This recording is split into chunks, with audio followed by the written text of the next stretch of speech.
Первый международный тотальный диктант на лезгинском языке прошел в историческом парке «Россия. Моя история» в Махачкале. Всего в акции приняли участие около 10 стран по всему миру. В нашей столице проверить знание родного языка пришли почти 300 человек. Как все прошло, расскажет Любава Маслова. Бланк, ручка, знание родного языка и 40 минут времени. Все, что нужно для написания тотального диктанта. Слово о себе Сулеймана Стальского пишут около 300 махачкалинцев. В этом году исполняется 150 лет со дня рождения Гомера 20 века. В мае месяце в Сулейман-Стальском районе впервые был проведен тотальный диктант, посвященный 150-летию Сулеймана Стальского. И как бы это стало отправной точкой, и решили провести это мероприятие на международном уровне. Исмаил – самый младший участник акции. В этом году мальчик пошел в 1 класс, уже полюбил школу. Он только начал изучать родной язык. Пришел, чтобы проверить, чему успел научиться. А как ты будешь писать, если ты язык знаешь? Он учится. Учусь в школе. А ты дома на каком языке разговариваешь? На родном? Хочу научиться.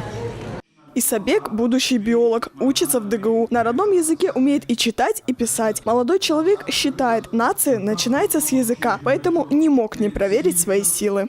Язык как бы основа всего, всей нации. Если языка не будет, то не будем знать, то можно и потерять свою нацию, как в целом просто будет формально, что есть такая нация. А как вы вообще оцениваете свои знания на сегодняшний день? Ну, думаю, на твердую 4. Элина Рашидова – журналист, родом из Ахты. В семье девушки всегда разговаривали только на родном языке. Вышла замуж, переехала в город, где не так часто звучит родная речь. Элина хочет проверить свой сегодняшний уровень владения родным языком. Я родилась и жила в селе, потом пришлось переехать и очень долго не разговаривала на своем языке. И теперь мне интересно, смогу ли я написать, помню ли я это все. Как вы оцениваете вообще свои шансы?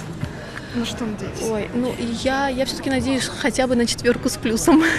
Джарулах Малаев родной язык знает в совершенстве. Научил говорить и писать на лезгинском жену и детей. Уверен, напишет работу на твердую 5. Раз я по национальности лезгин, значит, я должен писать по-лезгински. И уметь читать, говорить и обучать своих детей к этому языку. Потому что от языка начинается вся семья, народ, район, Дагестан, дальше и Россия. Проверят работу участников диктанта специалисты в области родных языков. Результаты будут известны уже через неделю. Любава Маслова, Руслан Салихов, Камила Раджабова. Время новостей.